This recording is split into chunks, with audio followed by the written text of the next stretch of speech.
On Madison Avenue, where glass towers now scrape the sky, there once stood a palace that housed more wealth than some nations possessed. It vanished without ceremony. But what disappeared wasn't just stone and mortar. It was something far more dangerous to lose. Stand with me on this stretch of pavement, where tourists hurry past and taxis blur into rivers of yellow. Close your eyes and try to imagine it. A 4-story brownstone mansion, severe and dignified, occupying the entire block front at the corner of 36th Street. You cannot. The building is too thoroughly erased, too completely forgotten. Even the photographs that survive seem to show a structure from another dimension, a New York that could not possibly have existed in the same coordinates as the city we inhabit now. But it did exist, and the man who built it was not trying to create beauty for beauty's sake. He was building a fortress for an obsession that would eventually consume him, a hunger that no amount of money could ever satisfy. The year is 1882. Grover Cleveland has not yet become president. The Brooklyn Bridge is still a year from completion, its towers rising like stone prophecies above the East River. Electric lights are curiosities, not utilities. And on Madison Avenue, in the area known as Murray Hill, the wealthy are building their private kingdoms in an America that is becoming something the world has never quite seen before. Millionaires are not new. Wealthy families have existed since civilization began counting coins. But American millionaires are different. They have emerged from nothing within a single lifetime, accumulating fortunes that dwarf the treasuries of European monarchs who can trace their bloodlines back 1,000 years. They are builders, consolidators, men who look at entire industries and see only raw material for their ambitions. And they are beginning to understand that wealth of this magnitude requires physical expression, architectural proof that they have arrived at some destination the rest of humanity can only glimpse from a distance. Into this world of new money and old aspirations comes a man in his mid-40s, already wealthy, but not yet legendary. His name will become synonymous with American financial power, but in 1882, he is still building toward that future, still hungry, still proving himself in a city full of hungry men. John Pierpont Morgan. His friends call him Pierpont. History will call him JP. But to truly understand him, you must understand what he is not. He is not a robber baron in the style of men like Jay Gould, who manipulate stock prices and destroy competitors with gleeful ruthlessness. He is not a self-made man who rose from poverty, carrying the chip of deprivation on his shoulder. He is, in fact, the son of a successful banker, educated in Europe, fluent in German and French, a man who has seen the great museums and private collections of the old world, and understands that culture is not something Americans can buy from Europeans forever. Eventually, they will need to become the custodians themselves. Morgan has a problem that money alone cannot solve. He needs a house, not just any house, but a residence that matches not who he is now, but who he intends to become. The house must be substantial enough to announce his arrival among New York's financial elite, yet restrained enough to avoid the vulgarity that marks so many nouveau riche palaces rising in the city. It must be a home where his family can live, but also a space where he can conduct the increasingly important business of reshaping American industry. Most critically, it must have room for the collection he is beginning to assemble, the art and rare books and manuscripts that are becoming as essential to him as breathing. He purchases a plot of land at 219 Madison Avenue at the northeast corner of 36th Street. The neighborhood is perfect for his purposes. Murray Hill is still residential, still respectable, not yet invaded by the commercial buildings that are beginning to transform Lower Manhattan into a vertical city. The plot itself is substantial, running 100 feet along Madison Avenue and 100 feet up 36th Street. A proper footprint for the ambitions taking shape in Morgan's mind. The architects he chooses tell you something about the man commissioning the work. Isaac Newton Phelps Stokes and John Mead Howells are respectable, skilled, but not revolutionary. They will give Morgan what he wants without imposing their own artistic visions on his requirements. And what Morgan wants is revealing. An Italianate brownstone, 4 stories tall, with a wine cellar below and a library he is already planning even as the foundation is being laid. The exterior, when completed, is almost severe by the standards of Gilded Age excess. No riot of ornamentation, no Gothic spires reaching toward heaven, no French chateau flourishes. The brownstone facade is solid, dignified, almost understated. It announces wealth, certainly, but wealth that does not need to scream for attention. The windows are large and well-proportioned. The entrance is imposing without being theatrical. It is, in every way, the house of a man who is absolutely confident in his position and has no need to convince anyone of his importance. But this restraint is deliberate camouflage for what is beginning to accumulate inside. The construction takes months. Morgan oversees it with the attention to detail that will characterize all his collecting. Every material must be the finest available. Every craftsman must meet standards that some of them have never encountered before. He is not building a house. He is building a container for treasures that do not yet exist in his possession, but which he can already envision acquiring. The library space he is planning is not for the books a gentleman might be expected to own. It is for something more ambitious, more comprehensive. He is beginning to imagine a collection that will rival those of European nobility, housed not in a palace passed down through generations, but in a building he has willed into existence through sheer financial power. As the walls rise, the neighborhood watches with the careful attention that wealthy neighbors always pay to new arrivals. Who is this Morgan? His father, Junius Spencer Morgan, is well known in London banking circles, but the son is still establishing himself. He has arranged important railroad financing. He has shown a talent for the intricate work of reorganizing failing companies. But he is not yet the colossus who will dominate American finance. Not yet the man who can save the nation from financial panic with his personal fortune. Not yet the collector whose acquisitions will fill museums after his death. The mansion is completed. The family moves in. Frances Louisa Tracy Morgan, his wife, begins the work of making it a home. Their children occupy the upper floors. The staff, an army of servants necessary for maintaining such an establishment, take their positions in the carefully organized hierarchy that governs great houses. The wine cellar is stocked with bottles that will appreciate in value as they age, a collection within a collection. The dining room sees its first dinners, the drawing rooms their first gatherings. But even from the beginning, there is something strange about the way Morgan inhabits this house.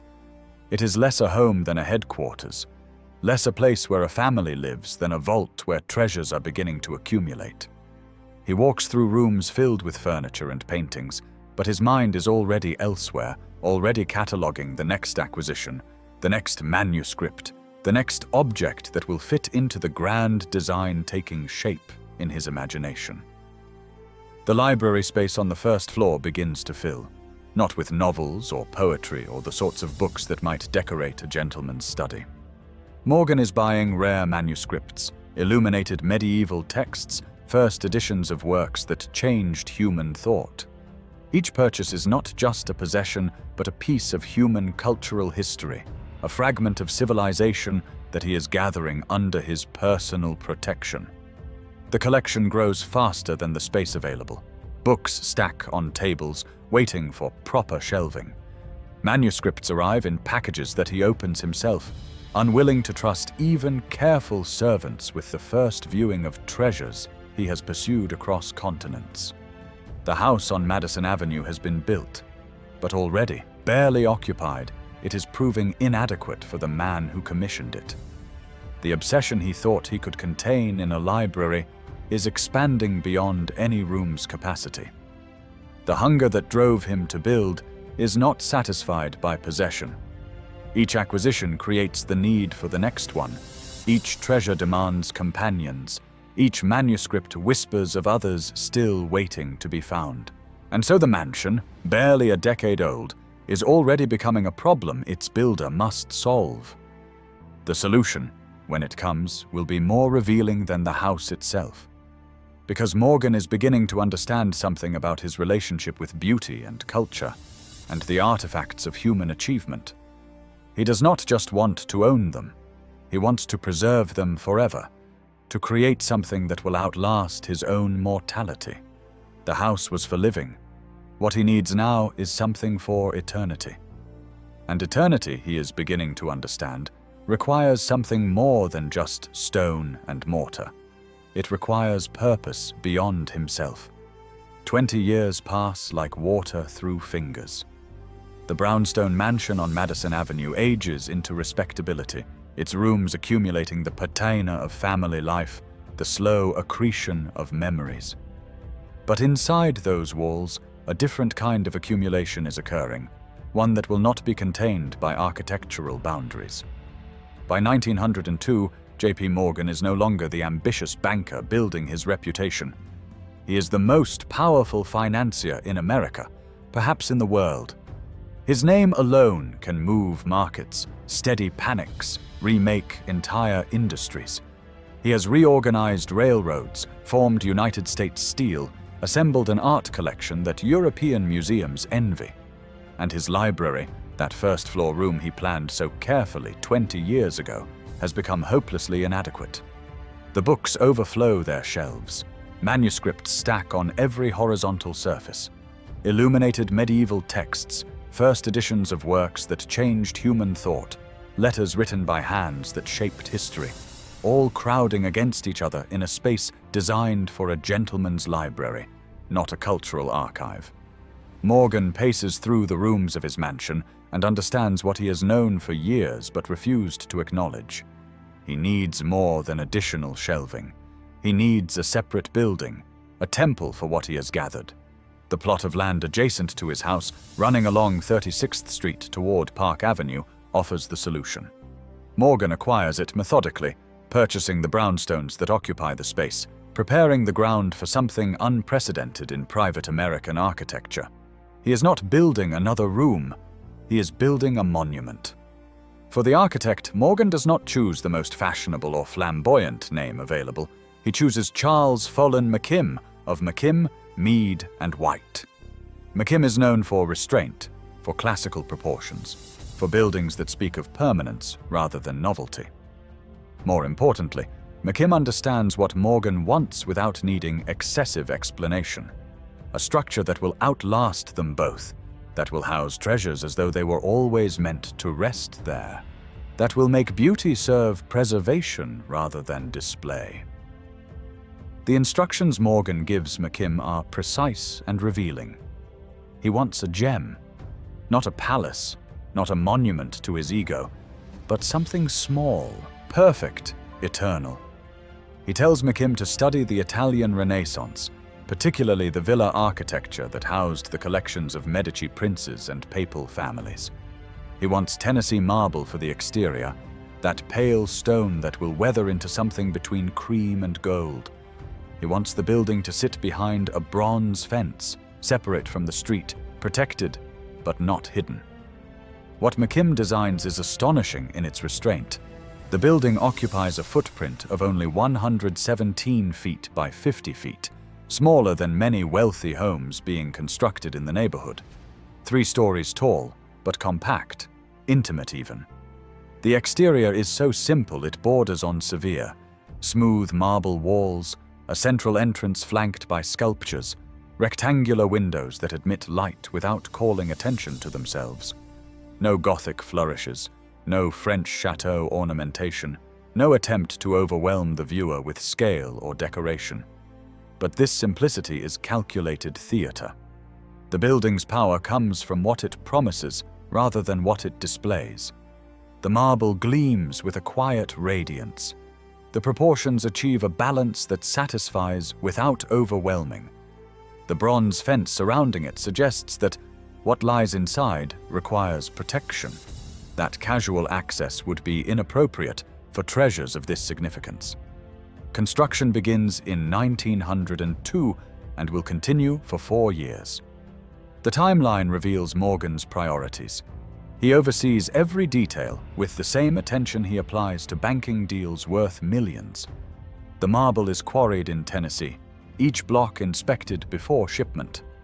The craftsmen setting the stones work with precision measured in fractions of inches. The interior spaces are being designed simultaneously, rooms that will have their own distinct characters, their own purposes within the larger mission of preservation. 3 main spaces anchor the interior. A rotunda at the center, domed and decorated with Renaissance-inspired murals, serving as the heart from which the other rooms radiate. To the east, the library proper, a soaring space where floor-to-ceiling bookcases will hold the rarest volumes Morgan has acquired. To the west, a study for Morgan himself, intimate and rich, where he can sit among his treasures and contemplate what he has gathered. The contrast between this library and the mansion next door reveals something essential about Morgan's psychology. The house was comfortable, Victorian, designed for family life, even if he rarely seemed fully present during family gatherings. The library is austere, classical, designed for immortality. One was for living, the other is for lasting. As the marble walls rise, the neighborhood watches with curiosity and some bewilderment. Why does a man with a perfectly adequate library in his home need a separate building for books? The scale seems excessive for personal use, yet Morgan insists this is not a museum, not open to the public. It is his library, his collection, his private relationship with the accumulated wisdom of Western civilization. But even Morgan, with all his certainty about finance and art, perhaps does not fully understand what he is creating. He thinks he is building storage for his obsession. What he is actually building is his true monument, the structure that will carry his name forward when everything else about him has faded from memory. The mansion will disappear, the library will endure, and in that contradiction lies a lesson about permanence that he will never live to fully comprehend. Walk with me now through the front door of 219 Madison Avenue in the year 1910. The neighborhood outside pulses with the energy of a city in transformation. Automobiles beginning to outnumber carriages, electric lights replacing gas lamps. But inside these walls, time moves differently, measured not in technological progress, but in the accumulation of beauty spanning centuries. The entrance hall announces what kind of house this is without shouting. Dark wood paneling absorbs the light from electric fixtures designed to mimic candlelight. The air carries the particular scent of wealth. Beeswax polish, old leather, fresh flowers arranged daily by staff whose names Morgan barely knows. A grand staircase ascends toward the private family quarters, but most visitors never climb those stairs. They are here for business, and business happens on the ground floor, in rooms Morgan has designed for a specific kind of power. Turn left toward the back of the house, and you enter what will become the most important room in American finance during the crisis of 1907. The West Room. Morgan calls it his study, but that word is too modest for what this space has become. Red damask silk covers the walls, the fabric bearing the insignia of the Kiji family, those Sienese bankers who understood centuries ago that money and beauty are not opposing forces but complementary ones. Low bookshelves line the walls, filled not with novels but with rare printed volumes, first editions, works that matter. Behind a massive fireplace, concealed in walls lined with solid steel, Morgan keeps his most precious manuscripts, the illuminated texts and ancient documents he acquires with the same ruthless efficiency he applies to railroad consolidations. A partner's desk dominates the center of the room, large enough for 2 men to face each other across its surface, negotiating deals that will reshape American industry. This is where it happened. November 3rd, 1907, after 2 weeks of financial panic that threatened to strangle the nation's economy. Banks failing, trust companies declaring bankruptcy, depositors withdrawing funds in waves of terror that fed on themselves. The stock market had plummeted. The country had no central bank, no mechanism for rescue except the will of men wealthy enough to stop the bleeding with their personal fortunes. Morgan summoned them here.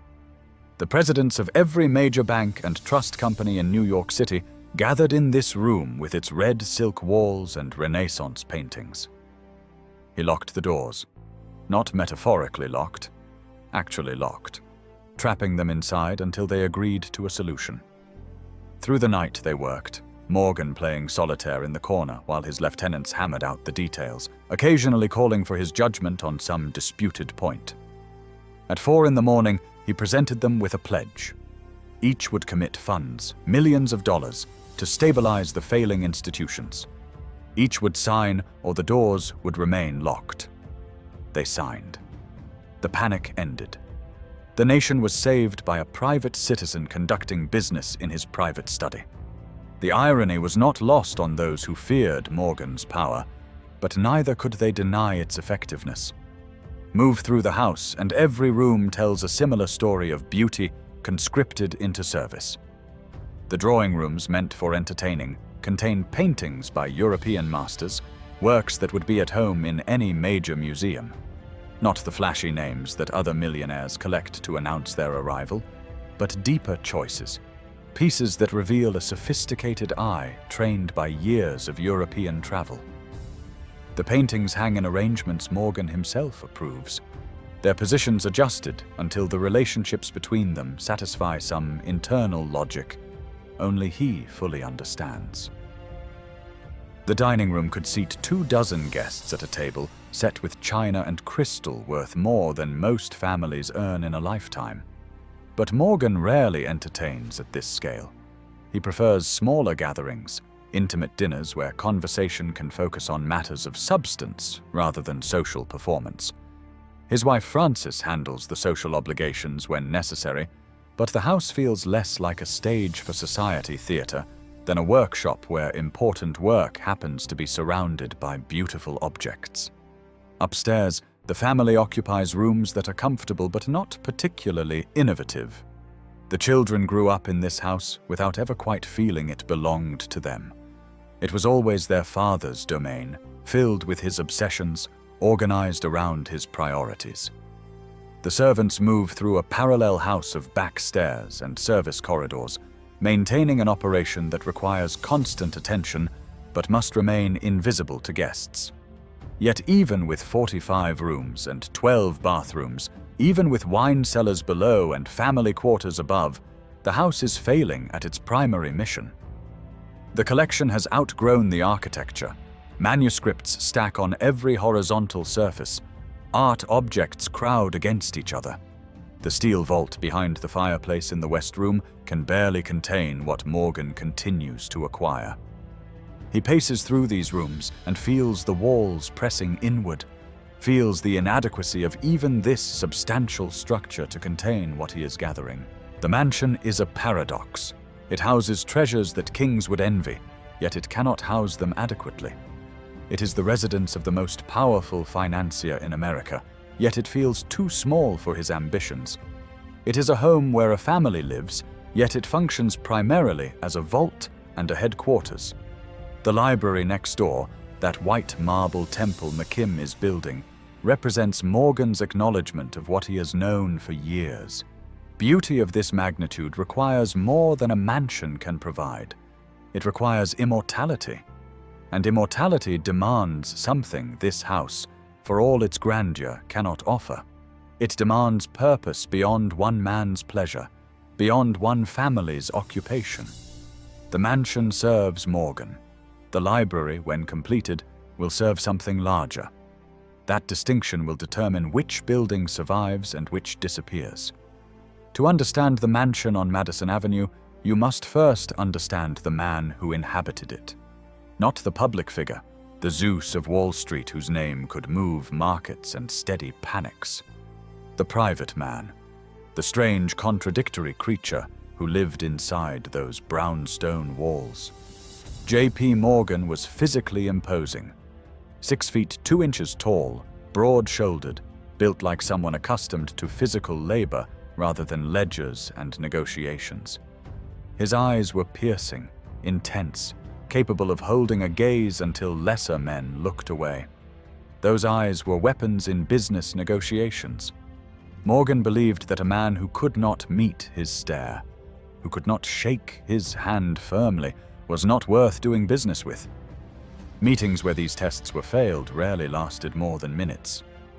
But there was something else about his face. Something that dominated every encounter, every photograph, every caricature published in newspapers that treated him as a villain or a savior depending on their politics. His nose.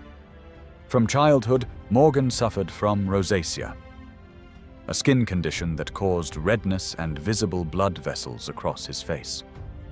As he aged, the condition progressed into rhinophyma, an extreme manifestation that caused growths, lesions, and deep fissures to form on his nose. By middle age, his nose had become grotesquely enlarged, swollen and discolored to a purple hue that contemporaries compared to a cauliflower. The condition was irreversible, progressive, impossible to hide. Surgeons could have treated it. The technology existed to shave away the excess tissue, to restore some semblance of normalcy to his appearance. But Morgan refused. As a child, he had suffered from seizures, and he harbored a deep fear that surgery would somehow trigger their return. He chose to live with the deformity rather than risk what lay beneath. The nose became inseparable from his identity. It appeared in every political cartoon, exaggerated to monstrous proportions. Newspaper magnate Joseph Pulitzer published caricatures that emphasized the purple bulb dominating Morgan's face. Morgan asked him personally to stop. Pulitzer continued. A rival financier, John Warner Gates, called him liver nose to his face. Morgan responded by having him blackballed from every club that mattered in New York society. The message was clear. Mock the nose at your peril. Yet the nose also revealed something deeper about Morgan's psychology. He was intensely self-conscious about it, demanding that all official portraits be retouched to minimize its appearance. He hated being photographed without permission. Photographers who approached him on the street risked being struck with his walking cane. During his funeral in 1913, several newspaper photographers were arrested for attempting to capture images of the ceremony. Even in death, he maintained control over his image. But when someone suggested that everyone knew him by his nose, Morgan had the self-awareness to reply, "Everybody knows my nose." He understood that trying to hide it was futile. His solution was not concealment, but confrontation. He dared people to look at him squarely, to acknowledge the deformity, and then see past it to the man beneath. Those who could do this earned his respect. Those who couldn't were dismissed. This psychological complexity extended to how he inhabited the mansion. He was not a man who relaxed easily. His temperament was volcanic, sudden, capable of erupting without warning. Associates described meetings with him as feeling as if a gale had blown through the house. He made snap judgments that seemed impulsive, but were actually based on meticulous research his staff conducted before every meeting. He earned the nickname Yes or No Morgan because he rarely needed time to deliberate. The answer was already formed before the question finished. Yet there was tenderness in him, unexpected softness that emerged in private. He loved the company of women, and women found him attractive despite the nose, or perhaps because of the vulnerability it revealed. His first wife, Amelia Sturgis, died of tuberculosis just 4 months after their wedding. She was, by all accounts, the only woman he truly loved with complete devotion. His second marriage to Frances Tracy, who now ran the household on Madison Avenue, had become more arrangement than romance. By the 1890s, he maintained relationships with other women, practicing what might be called serial monogamy outside his marriage. In the mansion, surrounded by his collection, Morgan was happiest. not during social functions or family gatherings, but alone among the manuscripts and paintings he had pursued across continents. He would sit in the West Room, that space with red silk walls and hidden steel vaults, playing solitaire while his mind worked through problems that would reshape American finance. The objects around him were not decorations. They were companions, pieces of human achievement that spoke to something in him that people rarely could. He smoked constantly, Cuban cigars, enormous things called Meridiana Kohinoors, nicknamed Hercules clubs for their size. When his doctor pleaded with him to reduce his smoking for health reasons, Morgan reluctantly agreed to limit himself to 20 cigars per day. This was his idea of restraint. The mansion reflected all these contradictions. It was a home, but Morgan seemed more at ease with medieval manuscripts than with his own children. It was headquarters for reshaping American industry, yet the most important room was lined with beauty rather than function. It was a vault for treasures worth millions, yet Morgan walked through it with the distracted air of someone whose mind was always elsewhere, cataloging the next acquisition, planning the next transformation of some failing railroad or steel company. His relationship with beauty was compulsive, almost desperate. Each purchase created hunger for the next. Each manuscript whispered of others waiting to be found. The collection grew faster than the space available to house it. Books stacked on tables, paintings leaned against walls awaiting proper hanging. The steel vault behind the fireplace bulged with illuminated texts and historical documents, and Morgan paced through these rooms understanding what he had created, but perhaps not fully comprehending what it meant. He had built a mansion to contain his obsessions. The obsessions had outgrown the mansion. The library rising next door in white marble was his admission of this failure, his acknowledgement that what he was gathering required something beyond a home, something that would outlast his mortality and his family's occupation. He was building for eternity without quite realizing that eternity would require letting go. Rome. March 31st, 1913. The Grand Hotel. A suite that had, for days, resembled a fortress under siege. Art dealers waiting in the lobby with bundles of treasures, hoping for one last sale to the man who had spent nearly $1 billion in today's money on his collection. They would wait in vain. At 7:05 in the morning, New York time, J.P. Morgan died in his sleep. He was 75 years old, though his body had aged beyond those years, worn down by the very appetites that had defined him. The death itself was mundane, a failure of systems rather than dramatic finale. He had traveled to Egypt in February, conducting archaeological tours on a specially constructed boat along the Nile, indulging another of his collecting passions. There he suffered acute gastroenteritis, collapsing into unconsciousness for 24 hours. The condition progressed, his throat muscles paralyzing, preventing him from eating or drinking. For weeks he survived on liquids administered through injections, his massive frame withering, his volcanic temperament reduced to scribbled notes and desperate hand signals. The news reached New York like a thunderclap. Flags on Wall Street dropped to half-staff immediately. The stock market, that great machine Morgan had saved more than once with his personal fortune, closed for 2 hours when his body passed through the city. An honor usually reserved for heads of state, granted to a private banker. The gesture revealed what everyone already knew. Morgan had been more than wealthy, more than powerful. He had been essential, the single human being standing between American capitalism and its own worst impulses. His body was brought back aboard the French liner SS France, crossing the Atlantic one final time. When it arrived in New York, it was carried first to the mansion on Madison Avenue, laid out in the house he had built but never quite inhabited, surrounded one last time by the paintings and manuscripts he had loved more than most people.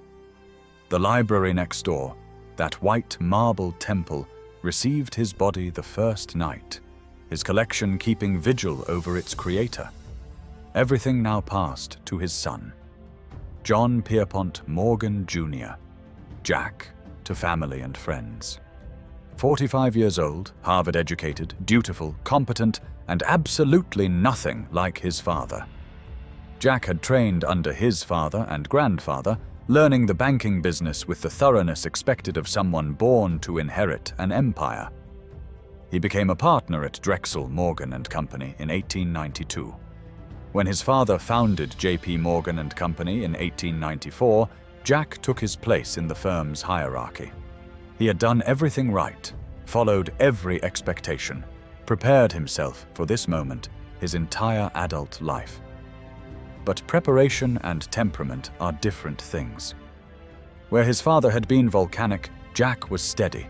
Where the elder Morgan made snap judgments that seemed impulsive but were actually brilliant, Jack deliberated carefully, consulting advisors, building consensus.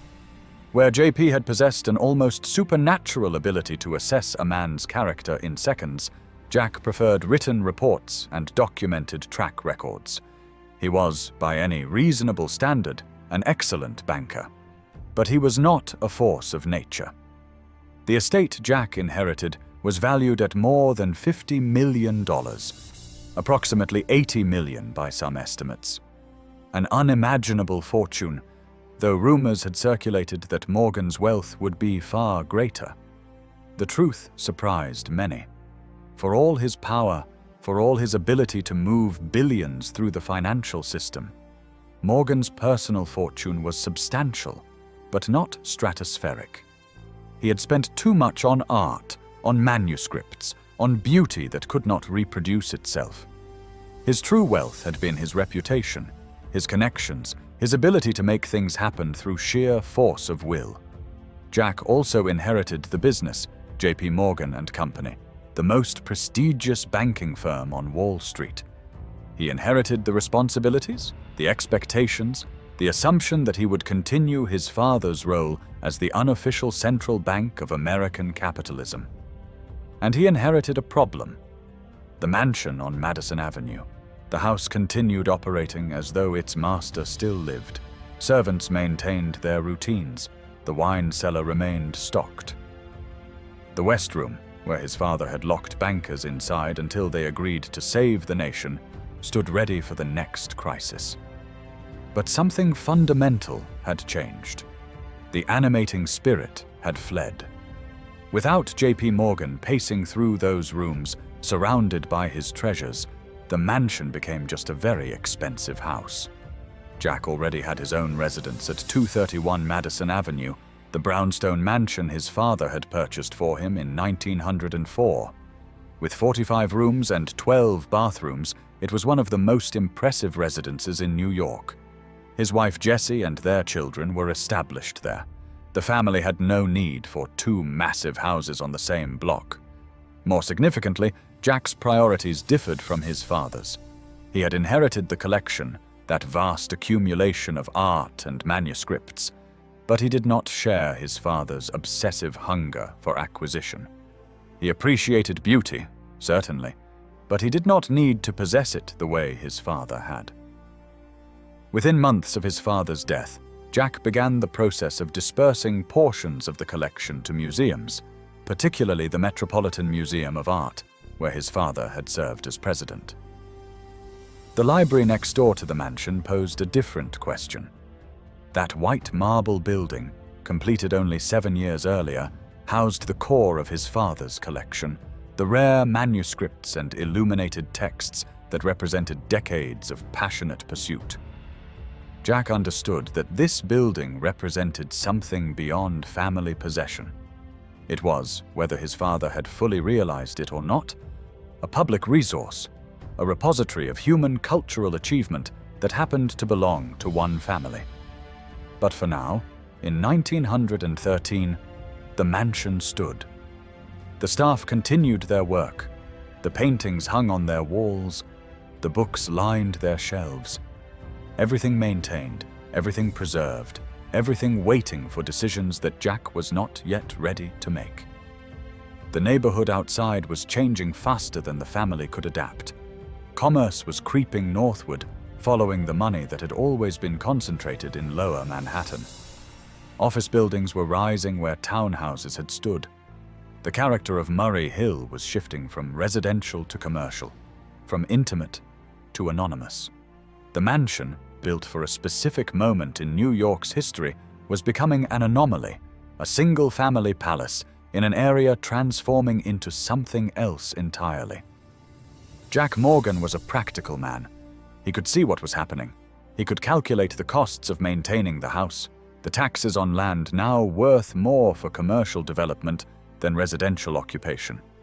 He could understand that the city his father had known was disappearing, being replaced by a vertical metropolis where private mansions made increasingly little sense. But he could not yet bring himself to act. The mansion was his father's house, filled with his father's presence, arranged according to his father's logic. To dismantle it would feel like erasing the man who had built it, who had filled it, who had made it mean something beyond mere architecture. And so the mansion continued, for now inhabited by ghosts and servants, its future uncertain, its purpose unclear, slowly becoming a monument to a man who had never intended to build monuments, only to possess beauty while he lived. The 1920s arrived with jazz and prohibition, with flappers and speakeasies, with a city that seemed to reinvent itself overnight. Jack Morgan remained at his own residence at 231 Madison Avenue, living among his wife and children in the house his father had purchased for him in 1904. The original mansion at 219 Madison Avenue, where his father had lived and died, continued its existence under the care of servants who maintained rooms that no one occupied. The neighborhood was transforming faster than anyone had anticipated. Office buildings rose where brownstones had stood. The commercial district, once confined to lower Manhattan, crept northward block by block, following the money that had always concentrated around Wall Street. Murray Hill, that enclave of wealthy families and dignified residences, was becoming something else entirely. The character was shifting from residential intimacy to commercial anonymity, from horizontal brownstones to vertical skyscrapers. The mansion at 219 Madison Avenue became an anomaly, a single-family palace occupying prime real estate in an area where land values were calculated not for homes but for office space. The taxes alone required substantial annual outlays. The maintenance costs, the staff salaries, the heating bills for 45 rooms and 12 bathrooms that stood mostly empty, all added up to an economic equation that made less sense with each passing year. Jack Morgan was a practical man. He could read ledgers, calculate costs, understand market forces. The mansion his father built was becoming untenable, not because of any single dramatic event, but because of simple mathematics and the relentless evolution of the city around it. The building was aging. The neighborhood had changed. The purpose it once served had evaporated with his father's death. But still, he hesitated. The house contained memories, objects, arrangements that his father had created. To dismantle it would feel like erasure, like admitting that even the most powerful man in America could not make his home permanent. The decision, when it finally came, arrived not with drama, but with quiet inevitability. The mansion at 219 Madison Avenue would be demolished. Jack Morgan made the announcement in the late 1920s, nearly 15 years after his father's death. The mathematics were undeniable. The house stood mostly empty, maintained by staff who cleaned rooms no one occupied. The taxes on the land had become astronomical as the neighborhood transformed from residential to commercial. The building itself was aging, requiring constant repairs and modernization that seemed increasingly pointless for a structure serving no practical purpose. But there was another calculation, one more significant than mere economics. Jack Morgan understood something his father had perhaps intuited, but never fully articulated. The mansion served one man's comfort, while the library next door served human knowledge. One was private, the other increasingly public. One existed for family, the other for civilization. The mansion could disappear, and the world would barely notice. The library, that white marble temple McKim had designed, was already becoming something larger than private possession. Jack had opened the library to researchers and scholars shortly after his father's death, carrying out what he believed were his father's wishes. He made Belle de Costa Green, who had been his father's librarian for years, the director of an institution that was evolving from personal collection to cultural monument.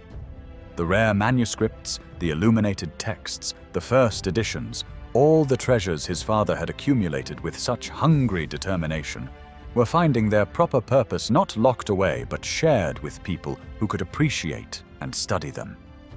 The mansion's demolition would allow something practical, an annex to the library, designed by architect Benjamin Wistar Morris, completed in 1928.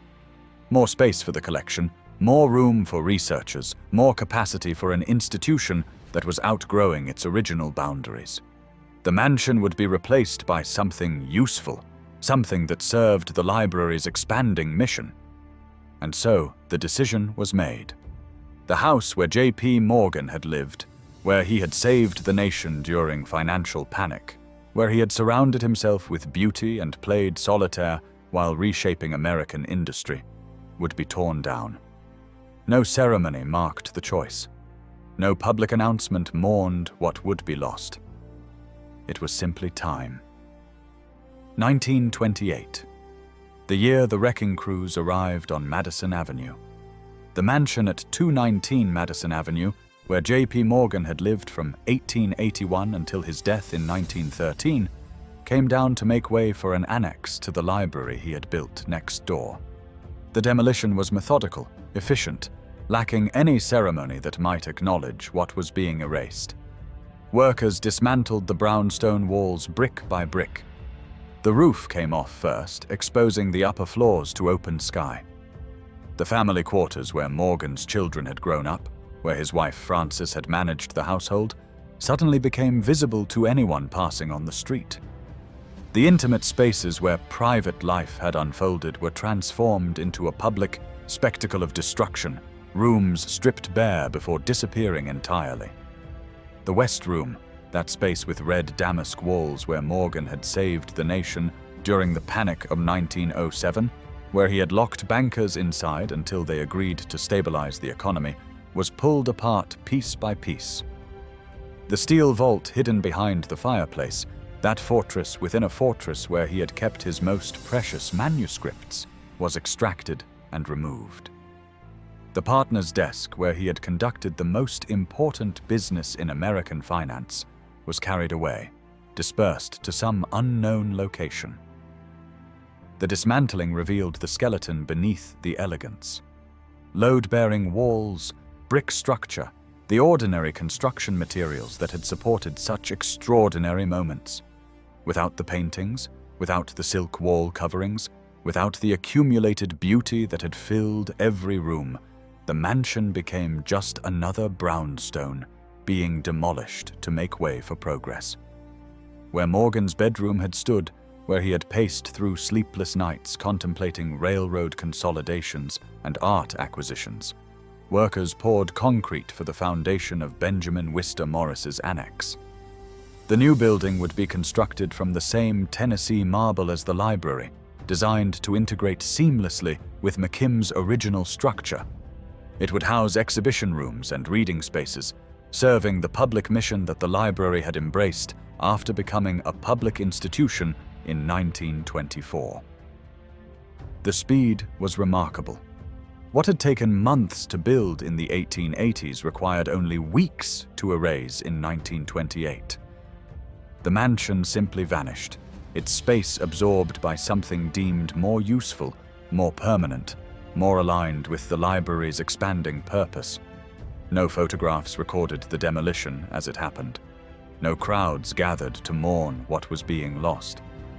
The city had seen too many buildings come and go to sentimentalize one more disappearance. even one that had housed the most powerful banker in American history. By the end of the year, the annex was complete. The library complex had doubled in size. The mansion was gone completely, as though it had never existed at all. Return with me now to Madison Avenue.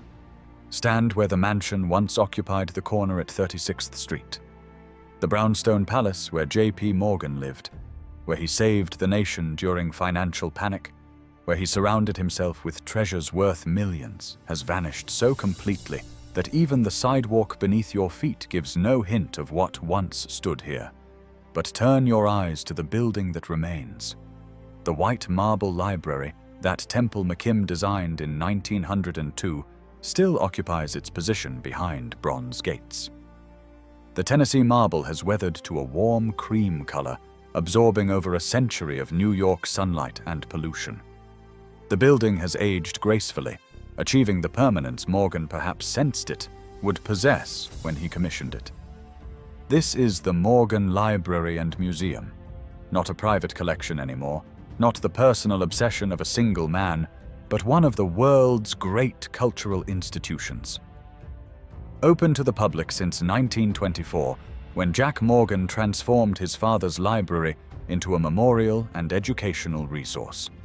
Visited by hundreds of thousands each year, scholars and tourists alike, people who come to witness what survives when personal obsession transforms into shared heritage.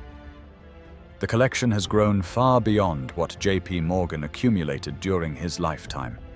The library now holds over 350,000 objects. 3 Gutenberg Bibles, the largest collection held by any single institution in the world. Medieval and Renaissance manuscripts that illuminate the development of Western thought. Literary manuscripts from Charles Dickens, Jane Austen, Mark Twain. Musical scores in Mozart's and Beethoven's own hands. Drawings by Leonardo da Vinci, Michelangelo, Rembrandt. The collection that began with one man's hunger has become a repository of human creative achievement spanning centuries and continents. But the true genius who shaped this transformation, who made the library what it is today, was not a Morgan at all. Belle de Costa Green, hired by J.P. Morgan in 1905 as his personal librarian when she was just 26 years old, armed with minimal formal training, but possessed of an eye for rare books that rivaled any scholar in Europe. She worked for Morgan for 8 years before his death, spending millions of his dollars acquiring manuscripts and incunabula, building the collection with the same ruthless efficiency he applied to railroad consolidations. After Morgan's death in 1913, Green continued as librarian for Jack Morgan, maintaining and expanding the collection through the uncertain years following the patriarch's passing. When Jack transformed the library into a public institution in 1924, Green became its first director, a position she would hold for 24 years until her retirement in 1948. Under Green's leadership, the library evolved from private vault to cultural monument. She organized exhibitions that brought medieval manuscripts to public view, works that had been locked away in private collections for centuries. She established research programs, welcomed scholars, built the infrastructure of lectures and publications that continues today. She understood what J.P. Morgan perhaps intuited, but never fully articulated. These objects belonged not to one family, but to human civilization, and their true purpose was not possession, but preservation and sharing. Green's story carries its own tragedy and complexity. She was born Belle Marion Greener in Washington, D.C. in 1879, daughter of Richard Greener, the first black graduate of Harvard College. After her parents separated in the 1890s, her mother changed the family surname to Green, and Belle and her siblings began passing as white in a racist and segregated America. This choice, made by necessity in a nation that would not have allowed her the opportunities she seized, remained a secret she guarded until her death in 1950.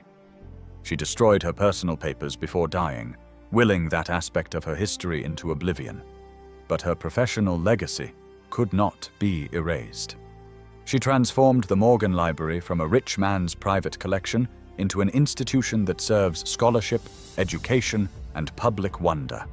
She made the treasures accessible, insisting that rare books and manuscripts should be studied and appreciated rather than locked away in vaults. The irony is perfect and complete. The mansion, built for one man's comfort and designed to house his family across generations, lasted barely 40 years before being demolished. The library, built to house objects rather than people, endures more than a century later and will likely stand for centuries more. Walk through the Morgan today, and you inhabit spaces J.P. Morgan designed but never imagined would be occupied by strangers. The East Room, where floor-to-ceiling bookshelves hold some of the rarest volumes in existence, welcomes researchers who study texts Morgan once kept for his private pleasure.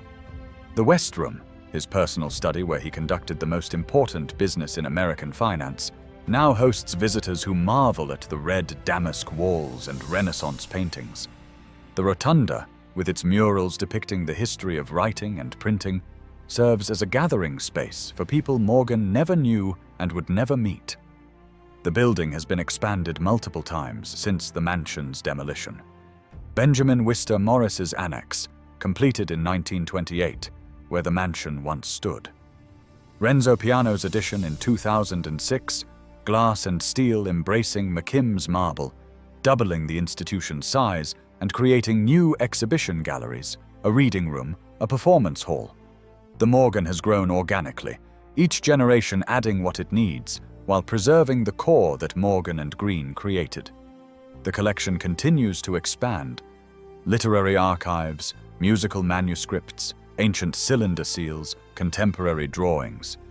The acquisitions reflect not one person's taste, but the collective judgment of curators and scholars who understand that cultural preservation requires constant attention, constant care, constant addition to what previous generations assembled. And people come. Students researching medieval theology, tourists wanting to see a Gutenberg Bible, music historians studying Beethoven's sketches, families bringing children to experience beauty in an age of digital distraction. The marble halls echo with footsteps, conversations in dozens of languages. The rustle of notebook pages as researchers transcribe what they discover. This is what survives. Not the mansion where Morgan lived, not the house his family occupied, not the rooms where private life unfolded.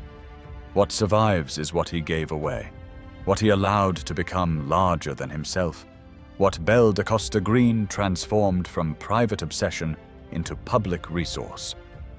The mansion disappeared because it served only the Morgans. The library endures because it serves everyone. That distinction contains a lesson about permanence that extends far beyond one family's story. Material wealth cannot guarantee immortality. Buildings erected for private comfort will eventually outlive their usefulness and be demolished to make way for something more practical. But beauty preserved and shared, knowledge made accessible, culture transformed from possession into common heritage, these things last. J.P. Morgan spent nearly $1 billion in today's money on his collection. He built a mansion to contain it, then built a library when the mansion proved inadequate. He died believing he had created something permanent, something that would carry his name forward through generations. He was half right.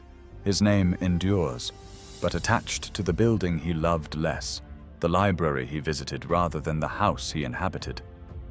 The structure designed for eternity turned out to be the one built not for himself, but for the treasures he gathered, not for his comfort, but for their preservation. The forgotten mansion taught the lesson in the only way buildings can teach lessons: by vanishing. By becoming so thoroughly erased that even those who visit the Morgan Library have no idea a house once stood where they now walk. The marble endures.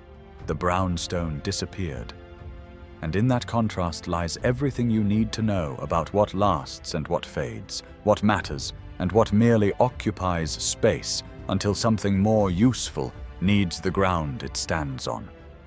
We began this story standing on Madison Avenue, looking at a space where nothing visible remains of the Morgan Mansion. We end here as well, but transformed by the knowledge of what vanished and why.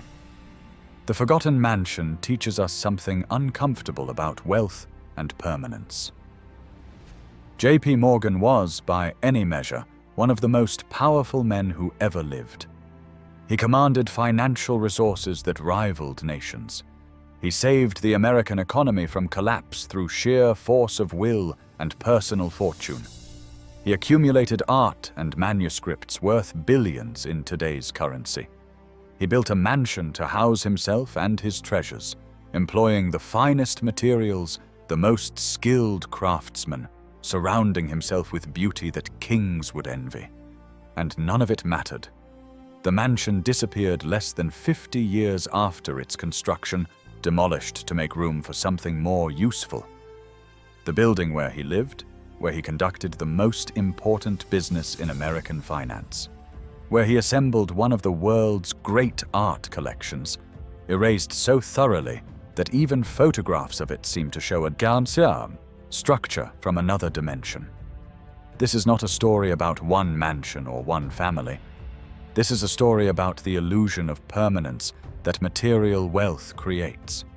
We build houses and fill them with expensive objects, believing that quality and cost will translate into longevity.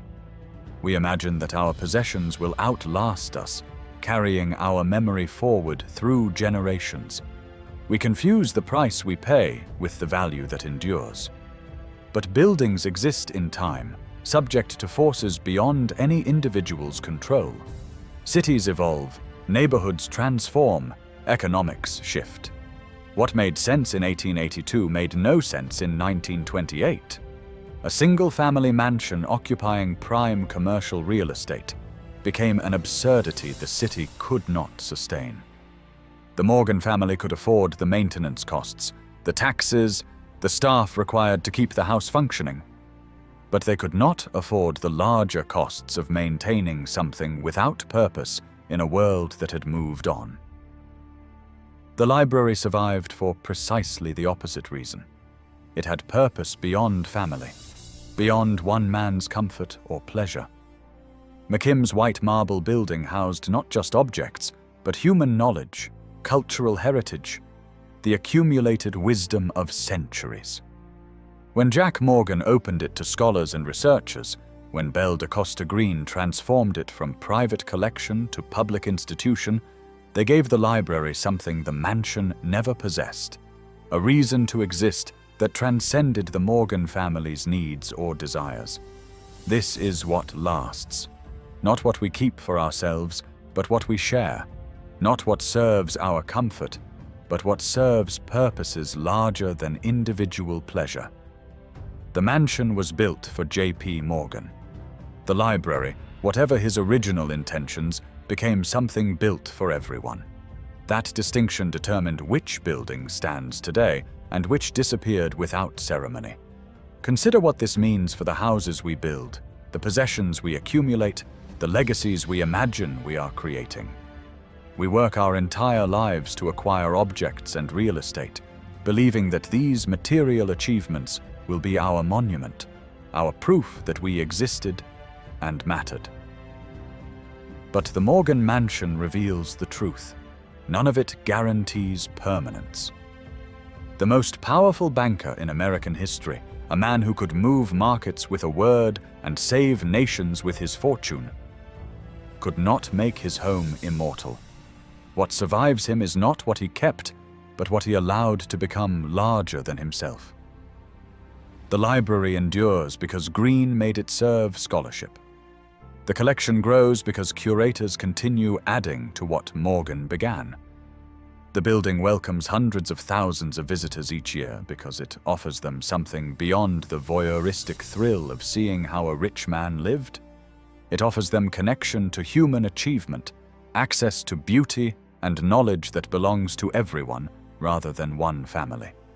The mansion on Madison Avenue is forgotten because it served only the Morgans. The library is remembered because it serves humanity. In that simple contrast, lies everything you need to understand about what creates lasting meaning in a world where nothing material is truly permanent. We cannot stop cities from evolving. We cannot prevent our homes from eventually being demolished to make way for something newer, more efficient, better suited to different needs. We cannot guarantee that our possessions will be cherished by future generations or even survive their passage through time. But we can choose to create things that serve purposes beyond ourselves. We can choose to share rather than hoard. We can choose to build for others rather than only for our own comfort. J.P. Morgan built 2 structures on Madison Avenue, one for himself, one for his collection. The one he built for himself is gone. The one he built for beauty and knowledge endures. He could not have known which would last, but the city decided for him, preserving what served everyone and erasing what served only one man. Stand on Madison Avenue now and understand what you are witnessing. Not just the disappearance of one mansion, but the lesson that every generation must learn anew. Nothing material guarantees immortality. Not wealth, not power, not the finest craftsmanship or most expensive materials. Only purpose beyond self. Only generosity that transforms private obsession into shared heritage. Only the willingness to let go of exclusive possession and allow beauty to serve everyone. The Morgan Mansion is forgotten, but the lesson it teaches by vanishing will endure as long as people build houses and fill them with treasures, believing that what they possess will carry their memory forward through time. The marble remembers even though the brownstone is gone. The library stands while the mansion has disappeared. And somewhere in that contrast lies the truth about permanence that every ambitious person must eventually face. What we keep for ourselves dies with us, but what we give away might actually last. If this story of forgotten grandeur and unexpected lessons moved you, if it changed how you think about permanence and legacy, then show it by hitting that like button. This channel exists to uncover the forgotten stories that teach us uncomfortable truths about wealth, power, and what actually lasts when everything material eventually crumbles. Subscribe now and you will never miss another tale of magnificent buildings that vanished, powerful people whose homes disappeared, and the paradoxical lessons they teach about creating something that endures beyond your lifetime. The Morgan Mansion waited over a century to tell you its secret. Do not let it fade back into obscurity without carrying its wisdom forward.